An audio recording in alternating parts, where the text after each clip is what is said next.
Hey, friends and family, how are you doing? As always, this is Sex with Everyone, and I'm your host, Riley. And today we are chatting with Joshua in Indianapolis, Indiana, and they are just fuck off hilarious. I was rolling throughout the entire conversation that we have. From start to finish, there is nonstop story after story and just ridiculousness across the board. I will say that there are some harder, difficult stories throughout the conversation that they've experienced, but still, it's a very good conversation, so I hope you enjoy it. Before we get into it, I just want to give a quick plug to my Patreon. Lots of really cool extra bonus material there and conversations to be had, questions to ask yourself, extra stories about my experiences with these individuals and the stories behind every photo that I take for the different interviews and et cetera, et cetera. Lots of good stuff there. So if you are enjoying this podcast and want to support it at all, please go to patreon.com/sexwitheveryone and check it out there. So yeah, without further ado, please join me as I talk about sex with Joshua.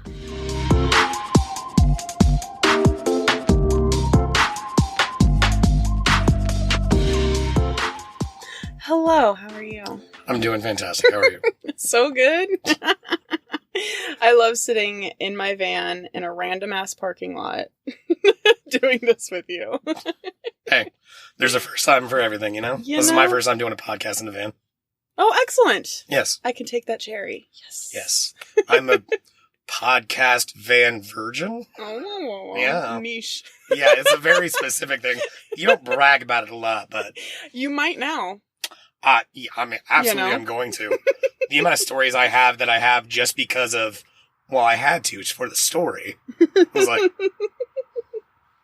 do you have any sexual ones like that for the story specifically? Absolutely. Yeah. Eating fried chicken off of someone's ass. You have not. Yes, I have. That is awesome. How was it? Dumb.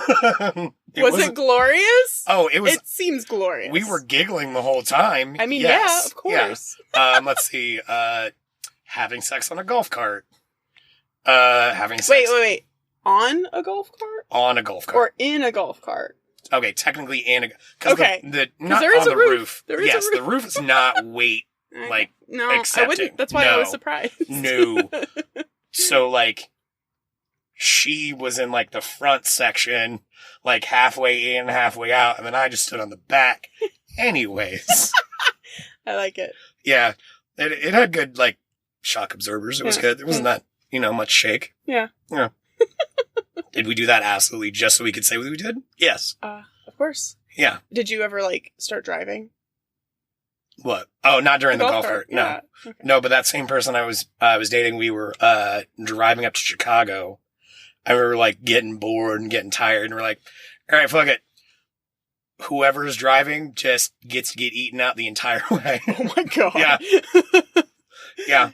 And Chicago is 3 hours from here. Yeah. Wow. Mm-hmm. Definitely makes you stay awake. Actually, on that I was driving up to Chicago, see one of my best friends, because she was texting me, and she was like, hey, having a really bad day, and we're catching up. And I'm like, hey, what's up? Come on, let me cheer you up. Mm-hmm. And then she's just like, yeah, man, I'm just kind of sad. And I'm like, all right, cool. I'm off tomorrow. I'm driving up. She was like, what? So she doesn't live in Chicago. She lived in Munster. Yeah. So an hour outside of Chicago, but still a 3-4 hour drive. And I forgot that there was a time difference. Mm. So she told me when she was getting out of school, I left at the appropriate time. And then on the way up, I'm like, fuck, I'm going to be there an hour early. Mm. So I finally see the billboard for a fireworks shop. I'm like, fuck it. Why not? It'll cheer her up. Fireworks. Yeah. Because we can. So I bought a bunch of black cats and some nice rockets and shit. Yeah. But then, 20 minutes later, I see the billboard for the Lion's Den Adult Superstore. Yes. Which one of my past relationships, every time we would drive up to Chicago, we're like, we're going to do it this time. We're going to stop at the Lions Den. And we always chickened out. And we had broken up like 6 months before. And I was like, fuck it. I'm going to fucking do it. So I walk in, there's 3 very nice old ladies. Yeah. And I just asked the smallest, oldest one, just, where is your cheapest and most flammable dildo? Flammable? I used those exact words, to which she said, I'm sorry. I went, small? Well, size is not important, but cheap and flammable. And I can't believe you asked her something that actually fazed her. Yeah. That's a shock. At a sex shop. Yeah. I asked for a flammable dildo. Did she end up finding you one? Oh, yeah, we found a great one. Yeah. And then I had just burned just enough time. Like, I got up there, and then, like, 15 minutes later, she got home. Yeah. And she was like, hey, I got 3 bottles of wine, and there's an abandoned neighborhood behind my apartment complex. Let's go. And I was like, perfect. Here's duct tape. Here's a dildo. Here's fireworks. Let's have fun. Oh, my God. Yeah. Now, did you put the fireworks in the dildo, or did you just light it on fire? Well, so we started off small. At each other.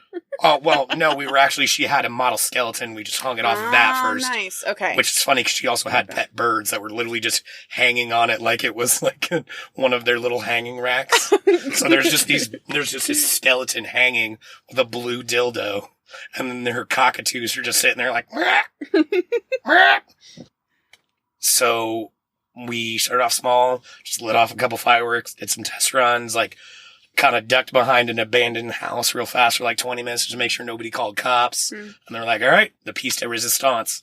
Got out 2 rockets, set the dildo in the middle, got out the duct tape, built a wiener rocket. Cock rocket. Bezos's rocket. Yes, exactly. So it's this blue rocket with these imagine the most heteronormative, like, patriotic flag, like, oh, God, guns and babies, I love America, just strapped to a blue dildo that has googly eyes on it. Tied the fuses together so we could light them at the same time. I was like, Brittany, you were having a bad day. This one's for you. Walked back with the bottle of barefoot wine. I was like, get him, killer. Did a little salute. Yeah. Just watched it all go off. It was great. Did it take off? Like, how high did it go? It went like at least 80 to 90 feet in the air. Holy shit. Giant fucking explosion. It was like something out of a movie. Oh. Like, I was like hoping and dreaming. Perfection. Oh, yes. I was like hoping and dreaming. I was like, please, please, please, please. Yeah. Because it was also a little wet that day. Yeah. And I was just like, come on. It was like Spielberg perfect. I realize that I say that talking about a dildo rocket, but still. Yeah. No, let's see. Craziest song I've ever had sex to would either be Holiday in Camp. Well, I was just thinking of like for the story. Yeah. Would be either Holiday in Cambodia or the Monster Mash. The Monster Mash. It works surprisingly well. Oh, I can kind of see that. Yeah. Good pace, good tempo. Next time I listen to that song, I will not be able think of anything else. Yeah. So, just tell me a little bit about you, how you identify, what your story is. Like, where do you want to start with that? I'm Josh from Indianapolis. Hi, Josh. Hi, Josh. Like, we haven't been hanging out for the last couple of days. But I identify as non-binary and pansexual. I don't often tell people that, not because I'm embarrassed or scared, mostly because it's just like, Like, most people, I don't want to have that conversation with. Oh, really? Yeah. Why is that? Just growing up super religious, like being surrounded by people and like being judged a lot. So when I tell people, it's like, I will say that I'm a Thundercat all the time. That's like my code word. And that's just because I like that. It makes me feel good calling myself Thundercat. But just having that conversation with people is always, like, I had that conversation with my Nana, who's one of the dearest people in my life. And she just didn't understand. And it was heartbreaking, honestly. So, like, if you know me well enough, like, I'll tell you. Yeah. But it's not like I'm trying to hide. It's more of just like, you don't, like, it's nobody's business. Yeah. Really. Yeah, totally. And, like, I don't get offended when people call me he, because As stated previously, I look like I should star in a 80s TV show about a trucker who solves crimes across America with his pet monkey. Yeah. Yeah. I not found out. I always kind of knew, that I was pansexual, like, from the very beginning. Really? Yeah. My first kiss was actually with a boy when I was 8 years old. Oh. Yeah. I will tell the story, but I will warn you right now. It sounds like the most hipster bullshit fucking possible. Okay. Yes, absolutely. Lay it on me. So I grew up in California, about 20 minutes outside of Mexico, in one of the most, I would say, culturally and ethnically diverse neighborhoods I've ever fucking experienced. I'm literally like, we were the only white family, but it was literally like across the street was the Mexican family next to the Guatemalan family. And then there was the indigenous native family. There was the Jamaicans, the Koreans, the Chinese, the Thai, like literally just pick a culture, the Burmese, the Laotian, like pick a culture. I was like within a 3-minute walk of it. And that's actually where I cook for a living. But that's where I started to learn to cook as a kid. Because I would be that little annoying asshole kid that ran around. It's like, hey, what are you doing? What are you doing? And they're like, shut up, kid. Or if you're going to be here, start fucking stirring. Yeah. And then I actually stayed and actually stirred or chopped or whatever. And they're like, oh, come back tomorrow. We're going to show you how to make kimchi. I'm nice. Like, cool. Fuck yeah. Yeah. But there was a family of Blackfoot Indians, and they lived 3-ish minute walk away from my house. Well, I was a little kid, so it was probably like just not that far, but I had tiny legs. And there was this little boy. His name was Little Bear, and we would always hang out, and I kind of had a thing for him. And I didn't realize that at the time. I just thought it was natural. And my parents moved us to Indiana, and I was leaving. I'd known Little Bear for like 3 years at that point. We were best friends. And I didn't realize at the time how culturally insensitive this was, but I asked if I could be given a Native American name too. And the parents were super cool. They're like, hey, this kid's just fucking like, he's our son's best friend. Like, he always comes over and helps out when we have, like, big family meals we're cooking. Like, we'll fucking humor this little fucking white asshole. So they called me, like, Laughing Fox. Like, I was part of the family. Yeah. And the night that I was leaving, because we found out, and then about 3 months later, we moved. It was pretty fast. Wow. That is fast. It was, well, we had to do renovations in the house in California, so that took, like, 2 months. And then we sold it, like, almost instantly. So my whole life got turned upside down in, 12 weeks. And the night I was leaving, the night before I was leaving, because we left first thing in the morning, me and Little Bear literally just, we had planned on it. So I snuck out of the house, and like, we were just walking around the neighborhood talking, and there was like a full moon, and like, he started to go back home, and I was starting to go back home. And then he just ran back and just like spun me around and kissed me. I was just like, yeah, it was really nice. Yeah. Yeah. Like I said, sounds like the most hipster indie movie bullshit, but yeah. That's really sweet. Yeah. That was really cute. Yeah. And did you have any like immediate reactions to that? I wasn't, no, actually, no. Yeah. I think that's part of what, like, when I realized that I was pansexual is what made it easier. Cause I was like, this has always been a part of my life. Like, I went on to, like, be raised in the Baptist church and hear, the worst, most horrible fucking bullshit. I was raised in a Christian school too. Like, I had our worldviews teacher quote, this is an exact quote, say, tolerance is a tool of the devil, end quote. That was our worldviews teacher. After she got done talking about how she wanted to, anytime she saw a coexist bumper sticker, she wanted to just scratch out the car with her keys. Wow. Yeah. Because, Jesus said, love your neighbor like you love yourself, but not if they have bumper stickers that you don't agree with.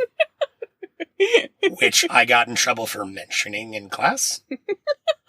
Well, I didn't say that. I literally just was like, hey, miss, doesn't Jesus say love your neighbor like you love yourself? And then I got sent out of the classroom. Yeah. Yeah. Had a few of those moments. Teachers love that. Oh, yeah, absolutely. I mean, I got kicked out of 2 churches, so once when I was 7 and once when I was 15. Apparently there's like a just being 6 a year shit. Oh, no. So when I was 7, it was because in Sunday school, I would just ask a bunch of questions. Because I was like a smart kid. Yeah. I was just like curious. And finally the Sunday school teacher was just like, Josh, if you ask another question, I'm kicking you out of the class. Yeah. And then I like waited and waited for like 5-10 minutes. And then I was like, you know what? Fuck this. I didn't even know what the word fuck was at the time, but I was like, you know, no, not doing this. And I raised my hand again and she's like, what? Specifically, I had asked, so if all of humanity started off with Adam, Eve, and then they had 3 sons, Cain, Abel, and Seth, where did the rest of humanity come from? That was the question that upset her because she had no fucking answer for that. Yep. Yeah. And then I waited 5-10 minutes and I was just like, you know what? Fuck this. And raised my hand again. She's like, what? What do you want to know now? I was like, hey, you know how Jesus Christ, our Lord and Savior, came back from the dead and he had holes in his wrist still? She's like, yeah. And I was like, do you think his hands whistled when he clapped? So yeah, being a little shit. Come on. It's a valid question, though. If she had literally just been like, hey, Josh, stop with the questions. But no, like, oh, if you're going to ask more questions, I'm going to kick you out. And then I was like, all right. Yeah. Let's just poke that bear. Yeah. I am a very ridiculous motherfucker. Yeah. That's also part of the reason why I say Thundercat is because I'm basically just an 80s cartoon character come to life. Yeah, that actually does. Yeah, that suits you. Yeah. If you get to know me better, it makes a lot of sense. Yeah. Yeah. So, like, growing up, like, religious, I mean, have you come out to your parents? Like, yes. What was that conversation like? Because I know you said that, you mentioned Nana earlier, but... So, I've come out to my entire family. Yeah. I think everyone, I don't know if my extended, actually, no, I know my extended family knows too. Basically, everyone fucking knows. I haven't come out to them as non-binary, not all of them, but the important ones, the immediate family all know. But they know I'm pansexual. It was rough. I had several partners that I never brought around to meet my family. And that sucked. It wasn't fair to them. It wasn't fair to my family. But I was a kid, you know? Yeah. You don't know any better. When I was 19, I sat my mom down and I was just like, all right. Well, they all knew really too, because I love unicorns. I promise this is going somewhere, but I love unicorns. Like, unironically, I think they're fucking amazing. I had a birthday party one time where literally it was entirely unicorn themed, but my mom would always just make like comments. Just, they were shitty, but they weren't intended to be shitty. If that makes any sense. She was just trying to be like, hey, if you really like unicorns, you can just say stuff like that, which is like I said, it was shitty, but she grew up religious her whole fucking life, like strictly Catholic, then became Baptist. Like, she was trying her best. She didn't do a great job. Yeah. She was trying. And finally, like, I always joke, I'm like, I think my mom was more surprised to find out that I also liked women. I was like, yeah, like I sat her down and I was like, hey, so you're not completely wrong. I do like boys, but I also like girls. I was like, so, and she was cool after that. It was just like I had to kind of re-educate her a little bit of like, hey, stop saying these shitty things. Right. Not because you're trying to be, but you're not trying to be shitty. That's why you need to stop saying that. Right. Nana, same thing. Well, I told my mom and my sister first, and then I told Nana. I told my mom because I really needed her to stop saying the shitty comments. I told my sister then because she's my best friend. I love her. I still have not told either one of them which I told first because they have this competitive thing. Oh. Well, I told them both. I was like, you both know, yeah. but I'm not going to tell you which one of you I told first. So if one of you find this podcast, you found it out. And then I told Nana, and the last two were actually the hardest. So I have a brother, and I also have a dad, obviously. Most of us do. But my relationship with both of them is not great. My dad, he's very liberal, like, culture. It wasn't an issue of, like, him being conservative or religious, because he's neither. It was just he, growing up, beat us up, like, hit us around a lot, and I'm not going to get into too much detail because that's not fun.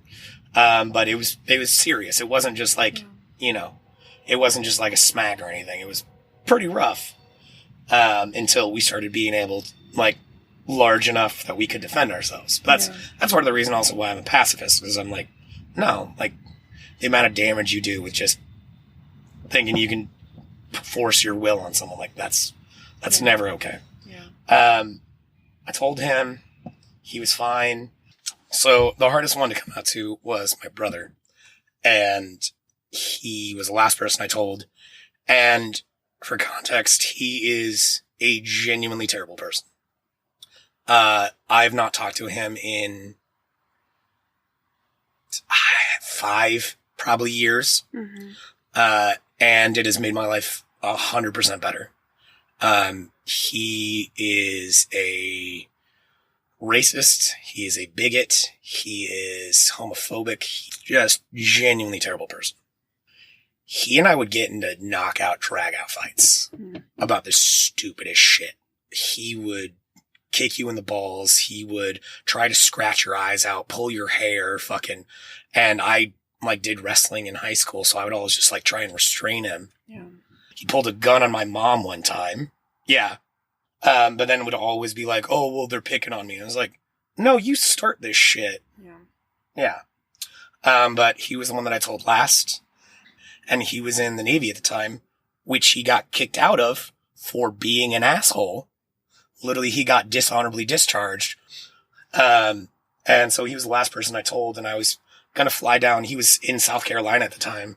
And I was planning on flying down to, like, see him and, like, hang out and try and, like, mend our relationship. And I called him up. I was like, hey, telling everyone in the family, you're the last person to know, but I feel like it's important for you. I'm bisexual. That's what I was identifying as the time. Now I know there's some discourse about it, but it's not important to me. Yep. I'm bisexual. Same person, always known. And he said, all right, cool. Well, when you fly down here, try not to fuck any of my friends or I'll shove an AK-47 up your ass. Sorry, AR-15. My bad. I don't know guns. But yeah, that was my coming out process. Fun. Yeah. Joyful. The rest of my family found out because after Trump won in 2016, I made, like, a Facebook post and was like, hey, look. Yeah. Because the majority of my family is religious and conservative. Mm-hmm. So I literally just made a Facebook post that was just like, hey, I get it. You did this because you were scared, but you are directly impacting someone's life that you care about. Yeah. You know who? Me. I'm fucking gay. Like, I can't donate blood out of, like, fear mongering from the 80s. Like, it's just going to get worse under Trump. And you did this to me. And I'm not holding it against you, but next time this comes around, you need to know what the impact's going to be. Yeah. And that's how the rest of my family found out. Because at that point, I did not give a shit. Yeah. Yeah. It didn't take long for me coming out as bisexual or pansexual for me to figure out that I was also non-binary. Just something that never felt right. Mm-hmm. I was like, my nails painted. I look great in fucking heels. Got the legs for it.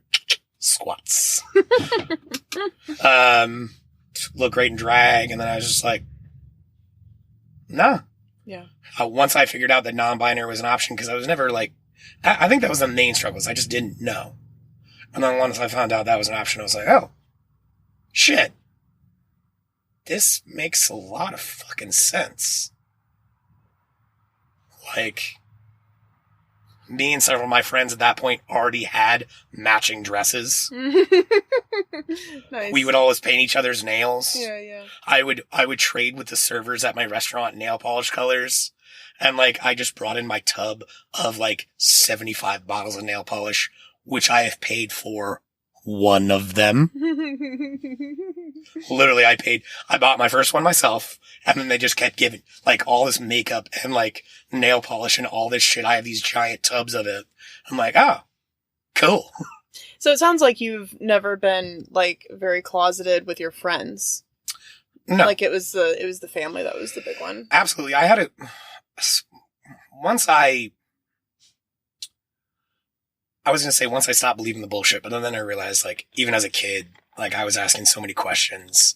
I never really thought that, believed in Christianity. But once I could actually, like,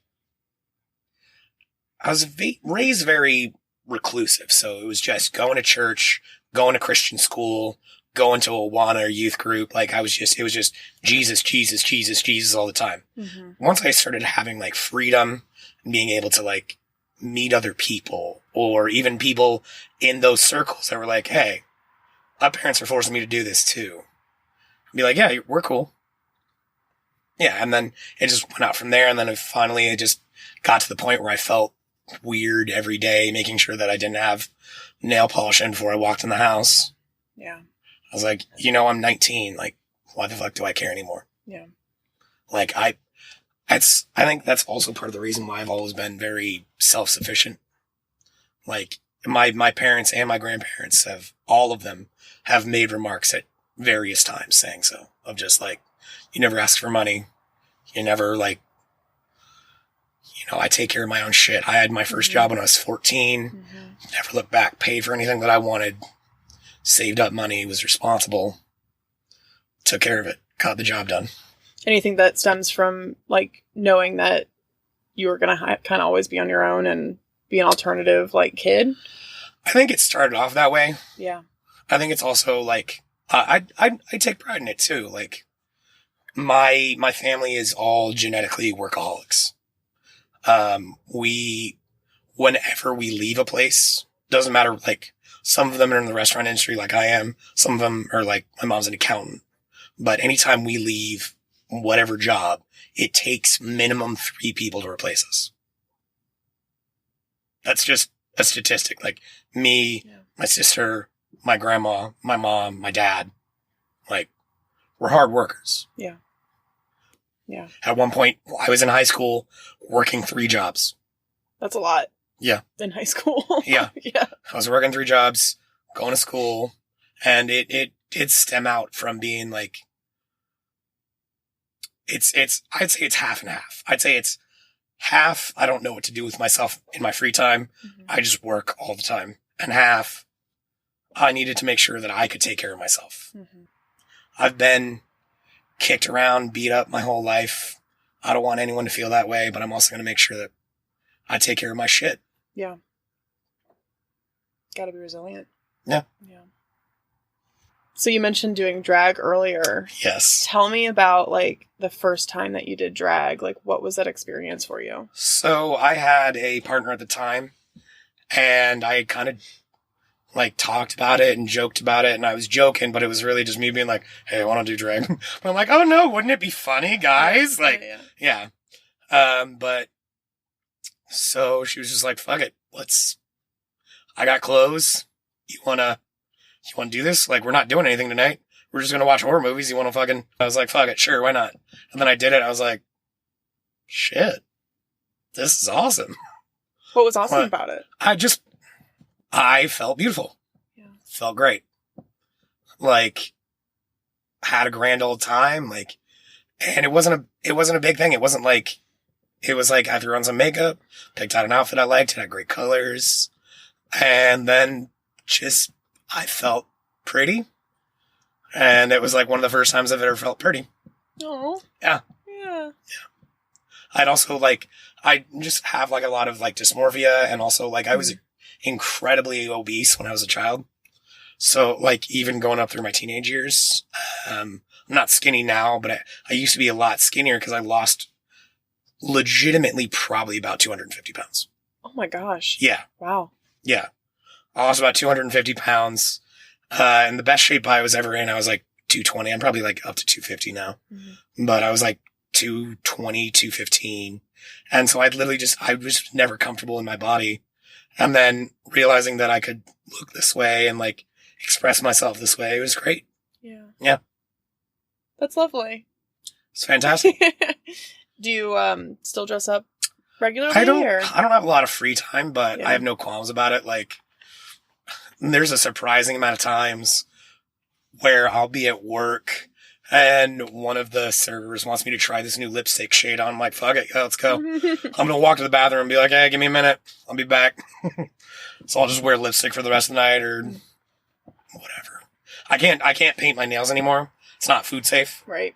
Unfortunately. Yeah. But you can do your toenails. I do my toenails. What color are they right now? They're not, because they were chipping real bad. Yeah. So I just like took a little time off. I'm taking a couple week breaks. Yeah. No, that was also like painting my nails like for the first time. Same thing. I loved it. It was my friend. I was working at Boy Scout camp. Yeah. Yeah? Yeah, I was a professional Boy Scout. Yeah. And that's where you painted your nails for the first time? That's where I painted my nails, yes. It's where I dyed my hair and painted my nails for the first time. Excellent. You know, at the most accepting part of the world. Boy Scouts. I grew up in Boy Scouts. I loved it. And then my favorite thing was going to summer camp every year. And so the year that I aged out, I was like, fuck it. I'll apply to summer camp. Yeah. But they had nobody that knew bows and arrows. I've been shooting bows and arrows since I was 6 years old. I wanted to be Robin Hood as a kid. But they called me, and so I started working at Boy Scout camp. It was literally like 3 weeks before camp, so I had to like make plans. I had to like quit jobs, pack everything up, and then I showed up. It was real awkward at first, and then I made friends. One of my best friends is the one that I was talking about earlier, the one that I drove up to see to blow up dildos with. Met her during staff week because she punched me in the face. That's how we became friends. And so we're great friends. And she helped me dye my hair for the first time and paint my nails. And we would do a new design every week. Oh. And, yeah, I was friends with like all the girls on staff. And one of them, I won't say her name, but she later came out to me as also being queer. We all kind of knew at the time, but it was one of those things like after we all kind of aged out of it. Yeah. But she one time was just like, Josh, why the fuck are your nails always better than mine? We would do great designs, and I would come up with the designs too, like 4th of July weekend. My thumb was stars and the rest were stripes. So I could do like I would walk around because we always had a 4th of July parade. And I would just like move my hand like a fish so it looked like a flag waving in the wind. I worked archery, obviously. So I did one where the fletchings were on the thumb and the arrowhead was on the pinky. And so if I lined up my fingers perfectly, it made an arrow. Mm-hmm. Yeah. And I didn't realize it, but I would get enthusiastic about coming up with these designs because I'd never had my nails painted before. And now I'm just like, oh, this is cool. This is sick. And I'm like, oh, I like this. Mm-hmm. Oh, this is part of my, like, how I express myself. Mm-hmm. So you've got to miss that now that you're a chef. I mean, I miss painting my nails. Yeah. I liked having pretty nails, but like, it's also important to me to make sure that like, cause if I'm reaching into things like paint could chip off, that's not food safe. Right. Of course. Or like if I reach into like a something with pickles, like the acid's going to wear off some of that and get into the solution. Like, yeah, it's all can't have any of that. Yeah. It's part of the job. Yeah. Honestly, it's not even the worst part of being like queer and being in the community. Like not the queer community, the like chef food industry. Mm-hmm. Yeah. What is? It's a lot better now, but certainly starting because so my first job was in a restaurant. I've worked my way up, had my own restaurant for a while. I wasn't an owner of the restaurant, but I ran the place. Now I just work the line. I love what I do. But being queer in a kitchen is rough. It really is. Like, servers, it's easier on. And they'll be the first ones to tell you that. Yeah. But going back in a historically toxic, masculine environment, being trapped in a room with a bunch of angry motherfuckers who, like, are going to drop a bunch of F slurs, like, yeah, it can get rough. People throwing shit, yelling at you. Like, I've been in those kitchens. I don't like those kitchens. Yeah. But you got to start somewhere. One of the first kitchens I worked in, the kitchen manager literally punched a hole through a wall. Jesus. Yeah. Because someone fucked up a pizza. Yeah, right. Like, nobody's dying. It's going to be okay. Nobody's dying. Yeah. You're not like, it took a little long and there was the wrong topping on the pizza. Yeah. Like, yeah. calm it the fuck down. I get that it's a high stress environment. Yeah. But I've also, as someone who has run their own kitchen, you can talk to any of my old coworkers. I have never yelled at any of them.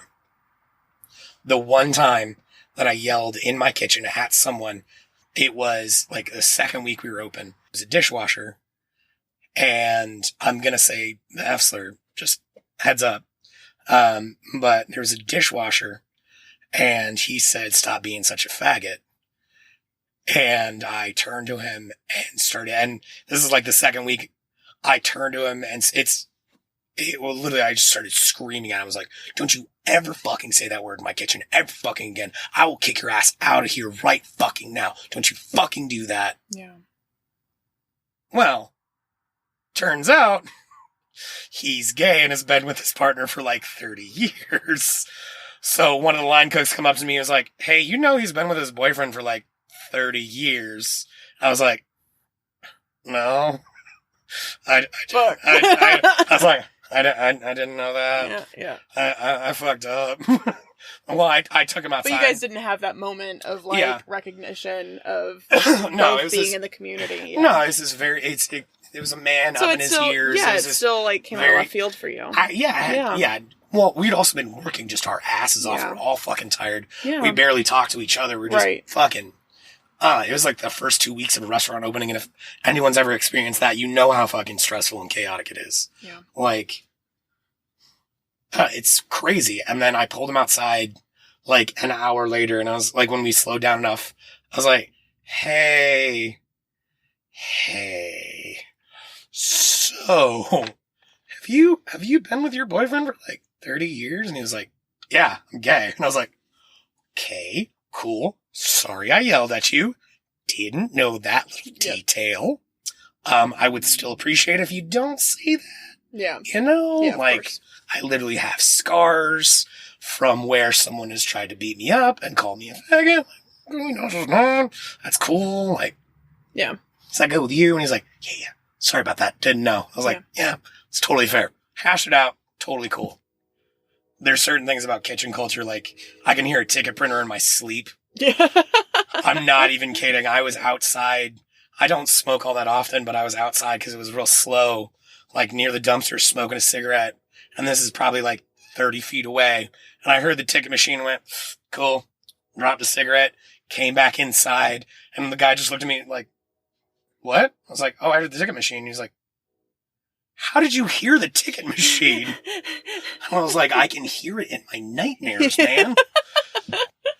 But no, it's really interesting being like queer in a kitchen, and especially like gender too. Yeah. Like being non-binary, I don't think most of my coworkers that I've ever worked with know. And that's fine, because guess what? Chef is a gender-neutral term. Very nice. Yeah. You just say, yes, chef, we're all good. Yeah. Never became a topic of conversation. Yeah. I mean, is it to the point where you feel like you have to, like, hide those aspects about yourself when you're working? We're in Indiana. Right. I think it's the industry, like the kitchen I'm working in right now, there is one dude, and the rest are women or queers. Or non-binaries. Oh, it's wonderful. Yeah. That's wonderful. I mean, even the majority of the front of house staff. Oh. Yeah, so like... Oh, that's so nice. Like, trans, like non-binary. Like I'm surrounded by just queer people. It's great. There's no fucking screaming and yelling. There's just, this is what we need to do. This is the job. Everyone's on their game. Yeah. It's great. It's a lot of work. It's intense, but it's awesome. How hard was it to find that particular kitchen to work in? Yeah. Yeah. I would think so. It's, like I said, I ran my own kitchen. That was the most inclusive kitchen I've ever been in until this point. Mm-hmm. Yeah. Because now I'm like surrounded by queer people, understanding people. Like, it's great. So now I assume you're out at this job. Yeah. Yeah. I mean, one of the other nice things about it is I knew like 80% of the people there anyways. Oh, nice. So it wasn't like this big, okay, well, I think one person like saw it on my Instagram, was like, oh, you go by they, them? I was like, yeah. And they were like, oh, cool, me too. Yeah. And we just like high five and was like, back to work. Nice. Yeah, literally it was just like, it's like, you go make cocktails, I'll go cook the food. Yeah. Yeah. So, I mean, that's really nice. It's gotten a lot better, I will say. Mm-hmm. Like, certain parts of Indiana, I would feel uncomfortable with sharing these details. Just because, not even like, not wanting to have the conversation, but like, there's been some scary moments. Yeah. Like, genuinely. Yeah. Like I said earlier, I look like an 80s trucker, or if Freddie Mercury tried to join the Ramones, the list goes on. I've been hit with a couple good ones. But like, outside of like the blue bubble of downtown or Mass Ave and Fountain Square, which are all still downtown, just different neighborhoods, like, it can get a little weird. And that has happened and is unfortunate. Yeah. But people make assumptions. Well, people make assumptions thinking I'm on their side is the worst part. Looking how I look. Yeah. Oh, right. Yeah. So, and like, I'll wear like, here's the most niche specific thing I will say about being queer in Indiana. The majority of the queer community, or at least a lot of my friends, at least, wear Harley Davidson shirts. Because it's cool, it's retro, it's in vogue right now. Mm-hmm. But if you look like me, you wear a Harley Davidson shirt, and you walk in anywhere in Fountain Square, someone's going to be like, oh, he's probably gay, or they're probably gay. Mm-hmm. But if you do the same thing and walk into Beppo's Diner, or whatever the fuck, outside of the blue bubble, they're going to think, oh, cool, I'm going to say some fucked up shit to this dude. Oh my God. I had a Lyft driver the other day literally bragging to me about how when he lived in Oklahoma, he used to beat up natives. What the fuck? Yeah. He was like, he sees me. He's like, hey, is country music okay? He starts chit-chatting with me. And I'm like, he's like, so where are you from? And I'm like, trying to be nice and polite. Sure, yeah. I like to have a good Lyft score. Yeah. Yeah. Yeah. Right now it's 4.9. But no, seriously, this happened like Wednesday. He's like, hey, is country music okay? And I'm like, whatever, I don't care. I'm listening to a podcast anyway. I could give two shits if you're listening to Kid and Chesney. Right. Then he starts talking to me and I'm trying to be nice. So he's like, oh, where are you from? I'm like, yeah, I was born and raised about 20 minutes outside of Mexico. Kind of did the whole spiel that I said earlier. I was like, it's a really great neighborhood. Like, and like I brought up the fact that I grew up with indigenous people and he was like, oh, they're the worst. And then started talking about how he was just like complaining like, oh yeah, they would always pick fights and we always made sure because they wouldn't get in trouble with the cops. We'd make sure to beat them up real bad. Not enough to kill them, but just to make sure they go to the hospital. I'm like, what the fuck? Dude? Like, what the fuck? Yeah. The worst one, is after lockdown. So June-ish, 2020, something like that. June, July. I popped a tire on my way home from work. And, like, I didn't know if I had a spare or not. It turned out I didn't, so whatever. I was like, I pulled into a neighborhood that was, like, safe. It seemed like cool if I leave my car here, whatever. Locked the car, called a Lyft home. Like, went home, called a buddy. Was like, hey, can you come pick me up in the morning and take me to my car? We get there, call AAA. AAA comes out. He puts the car, he's real professional, he's real nice. Puts the car on the truck and like No time at all. Mm-hmm. So took it to the nearest Firestone. They're like, hey, you didn't call, make an appointment. I'm like, yeah, no, it's fine. They're like, cool, whatever. Like, give us a minute. We'll move some cars around so you can drop it off in the back. So I'm standing out there and the guy pulls up and I give him the fill in the situation. And he's just like, yeah, you know, we're just chit-chatting, bullshit, and just standing in the parking lot, just kind of waiting. And he was just like, yeah, this guy pulled out in front of me on my way here. He thinks he was going to win that fight. You're in a Kia and I'm in my big truck. And I'm like, yeah, that's kind of stupid. Yeah. And then he hits me with the, and obviously very distressing phrase of, you know, they keep saying that Black Lives Matter, but I'm starting to think that they actually don't. Yeah. So because of how I look, this good old boy. What the shit? So I have to call the tow. I'm like, what the fuck, dude? Yeah. And I like immediately walk away and like come back and like just fucking set it over there. Yeah. Like they'll figure it out. Like just fuck. And I hop Yeah. back in the car. I'm like, and even like I tell this story later and one of my best friends is literally just like, well, your facial hair. And I was like, yeah, I know why. I understand why. It doesn't make it okay. No. Yeah. So I called the towing company and I'm like, yo, this fucking happened. I call AAA. I'm like, just so you know, I already called the towing company, but both of you need to make sure this never fucking happens again. For real. I mean, luckily they have like 360-degree cameras with video recording on the truck and we were standing near the truck. So they were like, yeah, we'll catch him and fucking fire his ass. Yeah, good. I was like, good. But like, that's the kind of shit like you gotta be careful about in Indiana, unfortunately. Yeah. Like, I would say the majority of people here are really fucking nice, but like... Have you ever tried to like go like undercover, quote unquote, like letting them have those assumptions about who you are, but then like slowly but try to say things of like, well, actually, they're not so bad. Them gays are not so bad or whatever. In a way. Yeah.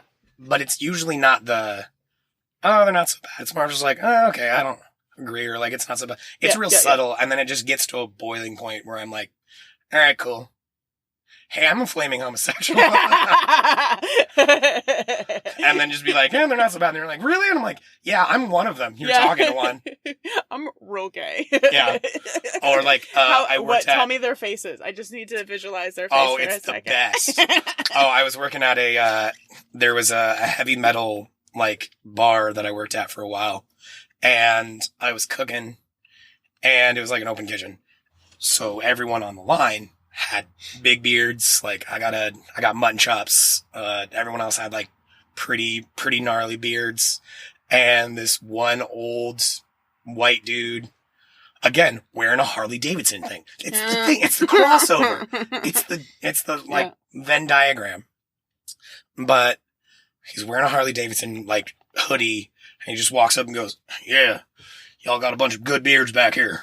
I like to see that my food's being cooked by real men. And I just turn off the grill and go, well, I'm actually non-binary. So while they're playing heavy metal music and like all the rest of the people are just looking around like, ah. And this man just very awkwardly just like, yeah,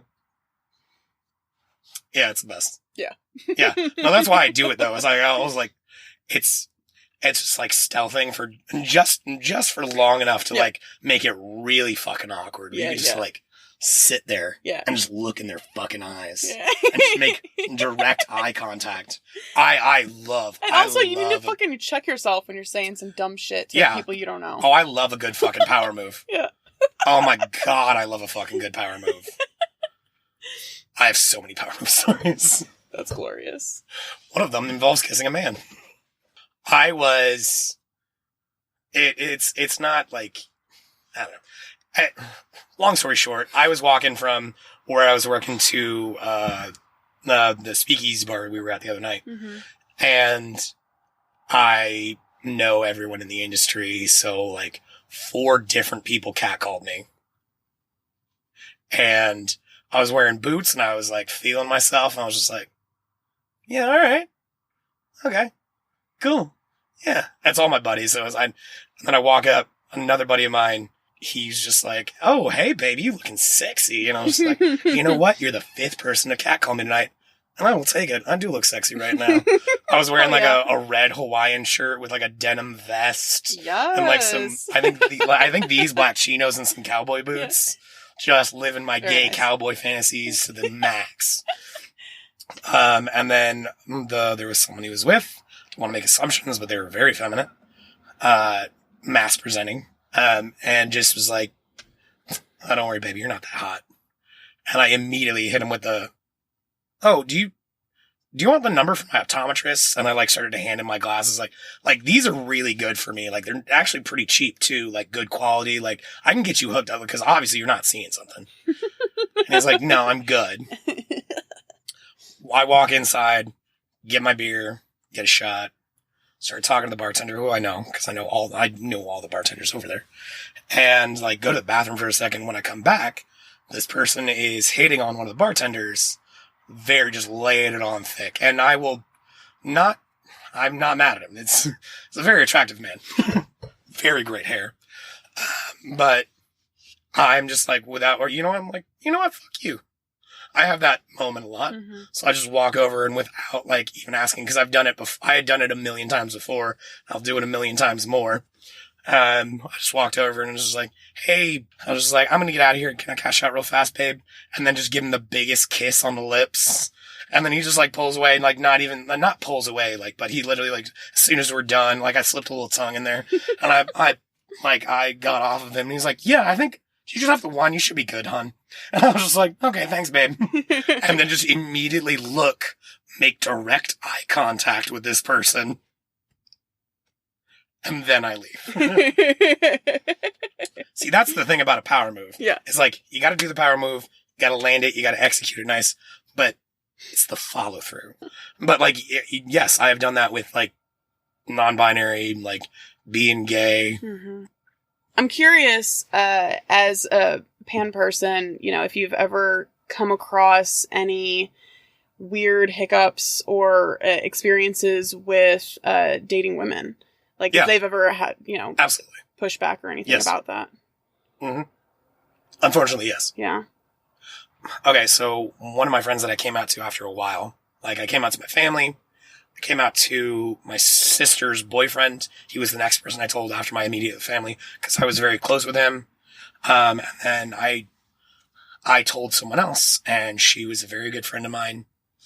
And her first reaction was, you were just saying that because you're fat and you're going to die alone. What the fuck? Yeah. I've had women that I've been talking to that I'm like, hey, yeah, pan. And like their first response is like, have you ever slept with a man? I was like, yeah. Yeah. Several times. And then they're just like, ew. And then never talk to me again. Like not even just never talk to me again. Literally saying, ew, that's gross. Then never talking to me again. Where my main confusion about that too is like, you're trying to sleep with a man. Right. At the time when I was doing... We both agree on what we find attractive. At the time when I was doing the majority of my dating is before I realized that I was non-binary. But so at the time, even just the fucking hypocrisy of it, I was like, you're trying to sleep with a man. But when I do it... Right. One of these things is not like the other. I won't say any more because I don't want you to get copyright flag. But yeah, unfortunately, yes. I don't want to make assumptions. But so are you focusing like dating, trying to date now? Are you mostly trying to stay in like the queer community? Like, is there more understanding for you? Or do you also get pushback within the queer community? I was in a long-term relationship for a very long time. And it ended, just before Christmas of last year. So, no, 2 years ago. And it was a very long relationship, also a long distance relationship. It was a very intense, like we were engaged. So after that happened, I really have not been dating all that often. Like couple friends with benefits here, couple dates and then never talking again there. I also like professionally had basically zero free time. So like some things worked out because it was like, out of necessity. Some things just didn't work out because obviously their needs aren't being met. Yeah. Now that I'm like at where I'm at, I'm starting to date again. Like I have plans with one of my friends. We're going to have a girls' night. We're going to fucking go over to her place, open a bottle of wine, and start putting my dating profile together. Oh. Yeah, I texted her the other night, and I was like, hey, I got a really weird, like, question. She's like, what? And I was like, can we, like, you want to help me set up my dating profile? And she was like, yes. I was like, I figure, like, having a second opinion, like, hey, this picture looks nice. We can type this out. Yes. Yeah, and Very just, nice. like, open a bottle of wine. Yeah. So I would say right now, going into it, because I haven't had much experience in the last few years, I don't really care. As long as someone's, like, open-minded. Like, as long as you're not an ass, really. Yeah. Like, that's part of it is, like, I don't give a fuck about your gender. Well, I do care, but, like... I know what you mean, yeah. Yeah, I don't give a fuck about your gender. Like, you like me, I like you. Let's fucking hang out. Right. Let's chit-chat. Right. Let's go do weird, dumb bullshit. Don't expect me to cook for you because I do that all fucking day. I mean, I'm not even fucking kidding now. Like, I cook for special occasions and everything, but like, I had a partner that I was with, and they were just like, "Why do you never cook for me?" And I was like, "I literally just got done cooking for 16 hours straight." My parents used to use washing dishes as a punishment, so I always hated washing dishes. Mm-hmm. But my compromise was like, "Look, make whatever the fuck you want. You can use all the pots and pans and all the plates in the fucking house. I will wash all of the fucking dishes." Like, I even just offered that. Like, just don't make me cook.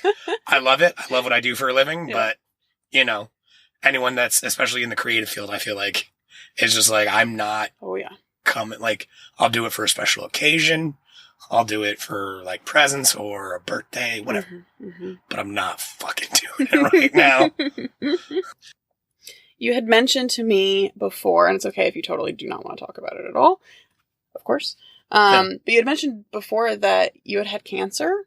Yes. And I'm wondering if that, having that experience, in any way, like, affected your libido or affected, like, your relationship with your own body and anything of that realm?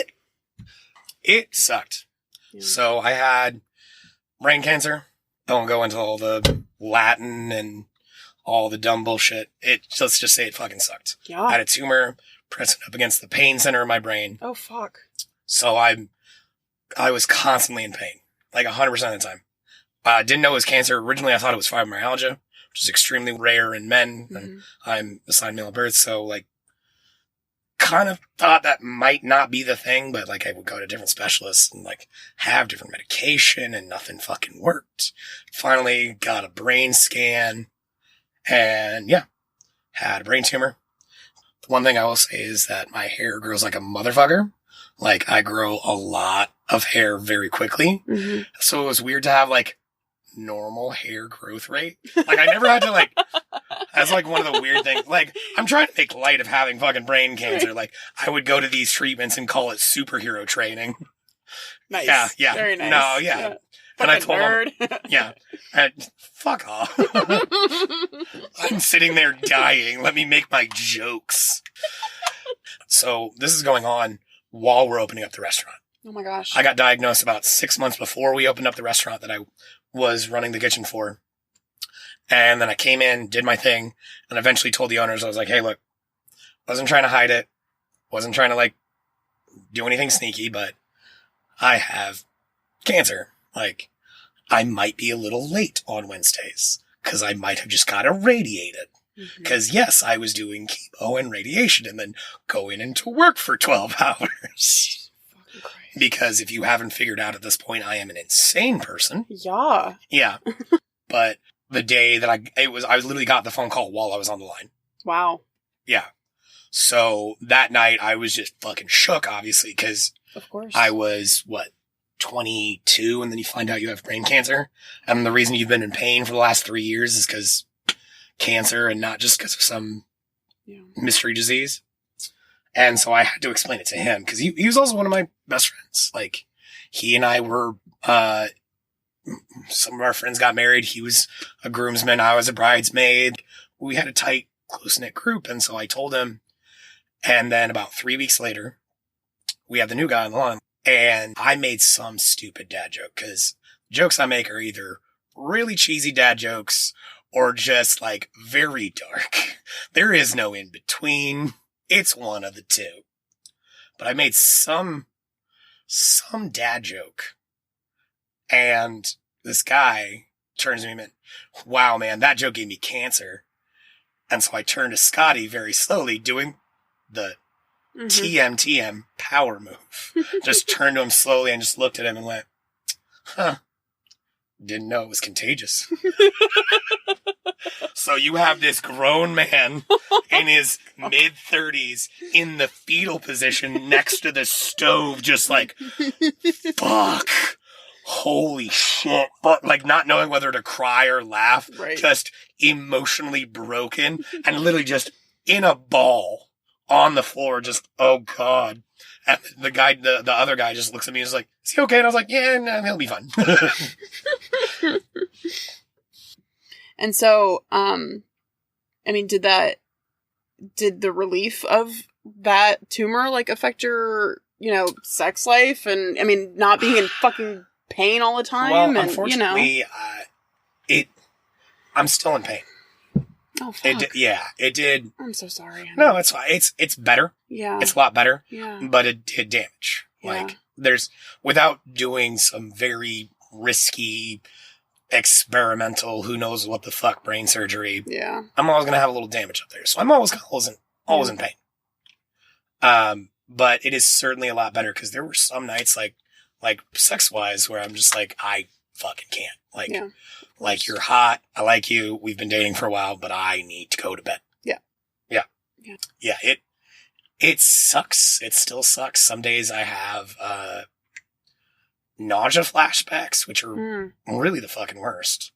I'm always in pain, but some days I just it almost feels like it's still there. It's like the worst acid flashback. It's like, oh, cool. I feel like absolute garbage again. No. Yeah. And being in my industry, I'm just like, I can't just be like, oh, hey, yeah, I feel a little sick today. Right. Yeah. Yeah, that's never. No. You're not allowed to call out ever. No, never. Mm-mm. I mean, literally, I've worked through some of the worst, and it's unfortunate. I mean, obviously. Yeah. I opened up a restaurant, worked 90 hours, and didn't sleep while I had fucking brain cancer. It was yes, I'm a very crazy person. I'm very fucking aware. Lord. I know who I am, and I fucking know. Well, thank you so much for joining me today. Absolutely. This was awesome in this weird random parking lot. Yeah.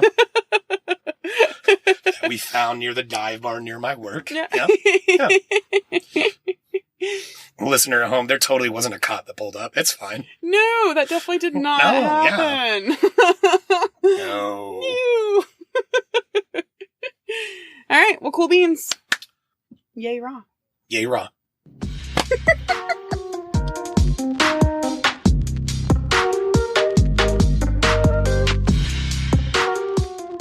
How great is Joshua? They have nonstop stories for every possible aspect and the most ridiculous experiences. And I just really appreciate them being so vulnerable and sharing some really difficult times in their life with me and with us. And it's always interesting because Joshua is clearly somebody who has developed cracking jokes as like a coping mechanism on some level, right? And I just always so appreciate someone like that, the jokester, who is willing to let us kind of have a peek behind that mask on some level, right? And they, even though we were laughing throughout the whole fucking conversation, they really opened up and shared some really difficult, hard times in their life that they've been through and survived. And I so fucking appreciate that, because it's not easy. It's not easy for any of us. So anyway, Josh, I so appreciate you being willing to sit in an abandoned parking lot in my van with me and like have a minor cop encounter, as well as like this damn train that drove by us like 3 different times that we had to stop for in the most serious parts of the interview. Just fucking hilarious and terrible. And so I just appreciate Josh being willing to kind of roll with the punches on this one, because definitely not the smoothest interview experience. But anyway, in the next episode, I'm so fucking excited. I will be talking with Malcolm in Toronto, Canada. I am going international, baby, and I am super pumped to have you guys listen in on that interview, because he is a professional porn star and we get into it. So very stoked to be having that coming out next. And as always, check out my Patreon, patreon.com/sexwitheveryone, if you want more content or want to support me in the podcast in any way. So appreciate that. So yeah, my friends, my family, I hope that you have a beautiful next couple weeks, and until I talk to you again, stay awesome, friends.